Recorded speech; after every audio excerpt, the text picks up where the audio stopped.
조기 재산 상속은 생전 갈등을 줄이고 자산을 효율적으로 이전하기 위한 수단이 될 수 있으나 오히려 가족 간 분쟁의 불씨가 되기도 합니다. 조기 재산 상속 후 부모와 자식 간에 실제 벌어진 3가지 분쟁 사례를 소개하겠습니다. 첫 번째 사례입니다. 경기도에 거주하던 70대 남성 박 씨는 평소 자신을 돌보던 큰아들에게 고마운 마음을 담아 시가 약 8억 원 상당의 건물과 토지를 생전에 증여했습니다. 하지만 이 사실을 뒤늦게 알게 된 둘째와 셋째는 큰 충격을 받았습니다. 세 자녀 모두가 법정 상속인임에도 상의 없이 장남에게만 모든 재산이 돌아간 것에 강한 불만을 품은 것입니다. 결국 둘째는 법원에 유류분 반환 청구 소송을 제기했습니다. 그는 아버지가 살아계신 동안 일부 증여한 것이지만 이는 상속 재산으로 간주될 수 있으며 정당한 몫을 돌려받아야 한다고 주장했습니다.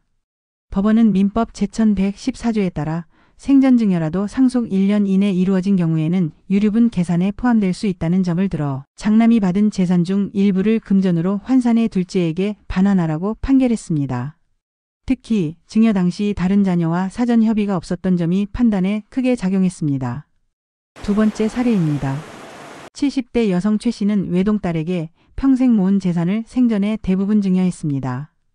딸은 이혼 후 아이를 홀로 키우고 있었고 경제적으로 힘들다는 사정을 호소했습니다. 엄마밖에 없어요. 지금 아니면 우리 애들 굶어요. 최 씨는 안타까운 마음에 서울 시내 아파트와 예금을 딸 앞으로 넘겼습니다. 하지만 그때부터 문제가 시작됐습니다. 딸은 재산을 받은 직후 태도를 바꿨고 점점 연락을 끊기 시작했습니다.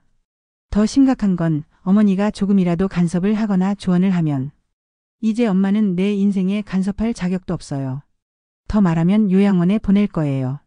라는 막말을 하며 정신적 협박을 시작한 겁니다. 결국 최 씨는 병원 치료를 혼자 다니고 생활비도 친척의 도움을 받아야 했습니다. 조기 상속이 도움이 아니라 집의 수단이 되어버린 것입니다. 어머니는 뒤늦게 법률 상담을 받았지만 이미 대부분의 재산은 딸의 명의로 이전되어 되돌릴 방법은 거의 없었습니다. 세 번째 사례입니다. 60대 부부는 자녀 셋 중 장남에게 농장과 집을 조기 상속했습니다.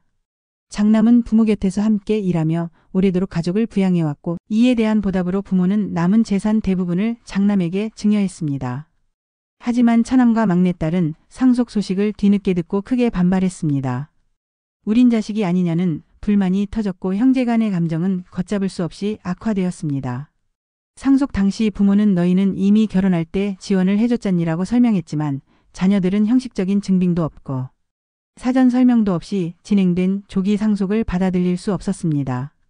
결국 차남은 유류분 반환 청구 소송을 제기했고 막내딸은 부모와의 연락을 끊었습니다. 이 과정에서 장남 역시 억울함을 호소했습니다.